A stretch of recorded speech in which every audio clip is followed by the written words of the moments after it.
अस्सलाम वालेकुम। 3 class unit 8 की एक्सरसाइज करनी है आज हमने। आप लोग अपनी अपनी पेंसिल्स निकालें और अपनी बुक्स ओपन करें।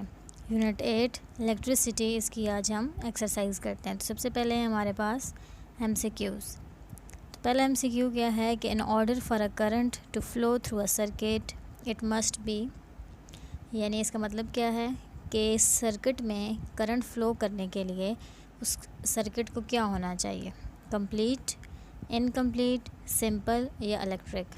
तो उस सर्किट को कंप्लीट होना चाहिए, तब उसमें से करंट जो है वो फ़्लो कर सकेगा। ओके। सेकंड है कि why is plastic use to cover electric wires. जो इलेक्ट्रिकल वायर्स होती हैं उनके ऊपर प्लास्टिक की कवरिंग क्यों हुई हुई होती है। इट लुक्स नाइस, क्योंकि ये अच्छा लगता है इसलिए। इट कीप्स देम नीट, क्योंकि ये उनको साफ़ रखती हैं इसलिए। इट इज़ एन इंसुलेटर, ये एक इंसुलेटर है, मतलब उसमें से बिजली पास नहीं हो सकती इसलिए। या इट इज़ अ कंडक्टर, या फिर ये कंडक्टर है, मतलब इसमें से बिजली जो है वो गुजर सकती है इसलिए यूज़ करते हैं। ठीक है, तो क्यों कवरिंग होती है ऊपर, नीचे वायर है ना आपकी, तो ऊपर प्लास्टिक की कवरिंग इसलिए होती है ना, ताकि करंट जो है वो पास ना हो सके। ठीक है, तो वो इंसुलेटर होता है जिसमें से करंट पास नहीं होता। इसका आंसर क्या होगा कि it is an insulator. Plastic insulator होता है इसलिए उसकी कवरिंग ऊपर होती है। थर्ड है कि which of the following is a good conductor of electricity. बिजली का अच्छा कंडक्टर कौन सा है, मतलब किस में से बिजली पास हो सकती है। वुड, लकड़ी में से पास हो सकती है, नहीं। प्लास्टिक, नहीं, प्लास्टिक में से भी नहीं पास हो सकती। मेटल वायर्स, ये जो धातों की आपके पास तारें होती हैं वो, या ग्लास, तो ग्लास में से भी नहीं पास हो सकती। जो वायर्स होती हैं मेटल की, उनमें से पास हो सकती है इलेक्ट्रिसिटी। इसका क्या आंसर होगा, मेटल वायर्स। उसके बाद फोर्थ है कि what is stored in a battery. Battery में क्या होता है, इलेक्ट्रिसिटी, फूड, एनर्जी या वाटर। तो बैटरी में एनर्जी होती है। उसके बाद लास्ट है आपके पास कि which of these are part of a circuit. Circuit में क्या, इन जो आपके पास 4 ऑप्शन में से कौन सा जो है वो सर्किट का हिस्सा होता है। बैटरी, बल्ब, फ्लैक्स या ऑल ऑफ दैम। तो ये सारी चीज़ें होती हैं सर्किट में। आपने पीछे सर्किट देखा था तो ये सारी चीज़ें उसमें मौजूद थी। ठीक है, तो अब सबके आंसर्स क्या है, दफ़ा मैं रिपीट कर देती हूँ। पहला क्या है कि कंप्लीट सर्किट हो तब जो है वो करंट उसमें से फ़्लो कर सकता है।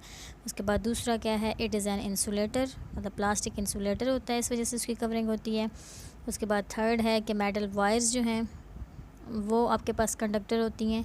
फोर्थ क्या है कि बैटरी से क्या आपको प्रोवाइड होता है, एनर्जी। और लास्ट क्या है कि सर्किट में क्या क्या चीज़ें होती हैं। तो ये जो तीनों चीज़ें हैं ये सारी जो है वो सर्किट में होती हैं। तो ऑल ऑफ दैम इसका आंसर होगा। उसके बाद आपके पास फिल इन द ब्लैंक्स। ठीक है, 4 फिल इन द ब्लैंक्स ऊपर आपको आंसर्स दिए गए हैं, मतलब वर्ड्स दिए गए हैं। आपने ये देखना है कि कौन सा जो वर्ड है वो किस ब्लैंक में आएगा। तो पहली जो ब्लैंक है वो है the path through which current flows is called a dash. वो रास्ता जिसमें से करंट जो है वो फ़्लो करता है उसको क्या कहते हैं, तो उसको कहते हैं सर्किट। ठीक है, जो पाथ होता है जिसमें करंट फ़्लो करता है उसको सर्किट बोलते हैं। तो फर्स्ट में आएगा सर्किट।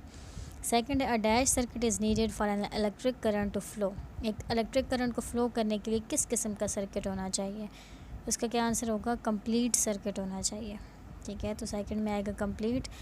थर्ड है कि materials that allow electricity to pass through them are called dash. वो मटेरियल्स जो ये अलाउ करते हैं कि उनमें से इलेक्ट्रिसिटी पास हो जाए, गुजर जाए इलेक्ट्रिसिटी, तो वो कौन से होते हैं, कंडक्टर्स। और फोर्थ है कि materials that do not allow electricity to pass through them are called dash. अब वो मटेरियल्स कौन से होते हैं जिनमें पास नहीं हो सकती, वो अलाउ नहीं करते कि इलेक्ट्रिसिटी पास हो, वो होते हैं इंसुलेटर्स। ओके, तो फर्स्ट में आएगा सर्किट, देन कंप्लीट, फिर आएगा कंडक्टर्स और फिर इंसुलेटर्स। उसके बाद है आपके पास क्वेश्चन आंसर्स।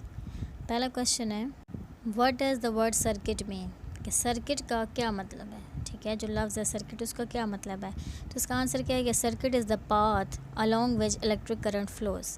सर्किट क्या है, एक पाथ है, एक रास्ता है जिसमें से इलेक्ट्रिक करंट फ़्लो करता है या गुज़रता है। ठीक है, सेकंड क्वेश्चन है what is electricity which moves along wires called, कि जो इलेक्ट्रिसिटी आपकी वायर्स में से मूव कर रही होती है, ठीक है, वहाँ पे फ़्लो कर रही होती है, उसको, उस इलेक्ट्रिसिटी को क्या कहते हैं। तो electricity which moves along wires is called current. जो इलेक्ट्रिसिटी वायर्स के अंदर फ़्लो कर रही होती है या मूव कर रही होती है उसको करंट बोलते हैं। उसके बाद थर्ड है कि वायर एज अ फ्लेक्स है वा thin thin layer of plastic on the outside, यानी जो आपके पास फ्लेक्स होती है, जो वायर्स होती हैं, ठीक है, सर्किट के अंदर, उनको प्लास्टिक से क्यों कवर किया जाता है, मतलब उनके जो आउटसाइड होता है, बाहर वाली साइड होती है, उस पर प्लास्टिक की कवरिंग क्यों होती है, लेयर क्यों होती है वहाँ पे। तो फ्लेक्स है वह thin layer of plastic on the outside, flex के बाहर जो है वो प्लास्टिक की कवरिंग इसलिए होती है बिकॉज, क्योंकि प्लास्टिक इज़ एन इंसुलेटर, क्योंकि प्लास्टिक इंसुलेटर है, उसमें से इलेक्ट्रिसिटी पास नहीं हो सकती। वैसे आप वायर को अगर हाथ लगाएंगे तो ज़रा आपको करंट लग जाएगा, लेकिन ऊपर प्लास्टिक की कवरिंग होती है, उस वजह से होती है कि उसमें से फिर करंट पास नहीं हो सकता और आप वायर को टच भी कर सकते हैं। तो ये थे इसके क्वेश्चन आंसर्स। उसके बाद है ट्रू फॉल्स, ठीक है, टिक और क्रॉस लगाना है आपने। जो ठीक स्टेटमेंट होगी उसके आगे आपने टिक लगाना है, जो गलत होगी उसके आगे आपने क्रॉस का निशान लगाना है। पहला है the filament is the path along which electric current flows. जो फिलामेंट आपने पढ़ा था पीछे सर्किट के अंदर, वो पाथ होता है जिसमें से इलेक्ट्रिक करंट फ़्लो करता है, तो ये क्रॉस है। वो पाथ नहीं होता बल्कि वो एक टाइनी वायर होती है बल्ब के अंदर। सेकंड है कि metal and water conductors of electricity, metal और वाटर में से बिजली जो है वो पास हो सकती है, वो कंडक्टर्स हैं, तो टेक है ये, उनमें से लाइट इलेक्ट्रिसिटी जो है वो पास हो सकती है। उसके बाद थर्ड है कि a gap in the circuit will allow electric current to flow. अगर एक सर्किट है इलेक्ट्रिक, उसमें से अगर गैप है तो फिर जो इलेक्ट्रिक करंट है वो फ़्लो नहीं कर सकेगा, ठीक है, तो ये क्रॉस है, गैप की वजह से इलेक्ट्रिक करंट जो है वो नहीं फ़्लो होता। उसके बाद फोर्थ है कि complete circuit allows electric current to flow, कि एक कंप्लीट सर्किट हो तो फिर इलेक्ट्रिक करंट फ़्लो हो सकता है, तो यस ये ठीक है, टिक आएगा इसका। उसके बाद फिफ्थ है कि a pencil and a wooden ruler, pencil जो कि लकड़ी की है और एक वुडन रूलर जो एक आपके पास स्केल है लकड़ी का, और गुड कंडक्टर्स ऑफ इलेक्ट्रिसिटी, वो इलेक्ट्रिसिटी के अच्छे कंडक्टर्स होते हैं, मतलब उनमें से लकड़ी में से जो है वो पास हो सकती है इलेक्ट्रिसिटी, तो ये क्रॉस है, वो कंडक्टर्स नहीं होते, वो इंसुलेटर्स होते हैं, ठीक है। उसके साथ आपके ट्रू फॉल्स भी ख़त्म हो गए।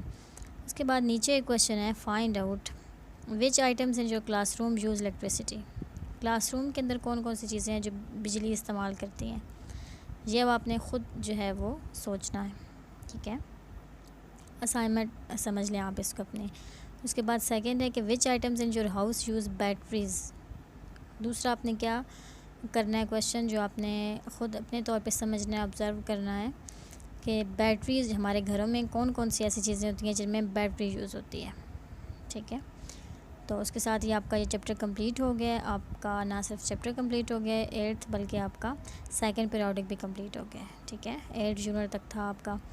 तो इंशाल्लाह अब आगे स्कूल आपके ओपन हो जाएंगे, तो फिर हम जब अपना थर्ड पीरियोडिक है वो स्कूल में आके स्टार्ट करेंगे, ठीक है।